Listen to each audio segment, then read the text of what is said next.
इस बोर्ड में आ रहा है 14.2। अभी हम आपको बताएंगे कि ये कितना करंट ले रहा है टीवी। इसको मैंने जो है डीसी एम्पेयर पे सेट किया हुआ है, ज़ीरो का बटन भी दबा दिया है। और अब हम देखते हैं कि ये कितने एम्पेयर ले रहा है।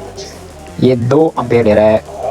और ये देखें अभी सिर्फ एक ही टीवी चल रहा है, चार्जर लाइट्स हमारा सारा जुड़ा हुआ है। तो इसका मतलब है कि ये एलईडी जो टीवी होता है ये डायरेक्ट 2 एम्पेयर लेता है। इसके बाद मैं आपको बताता हूँ कि ये कितने वोल्ट ले रहा है।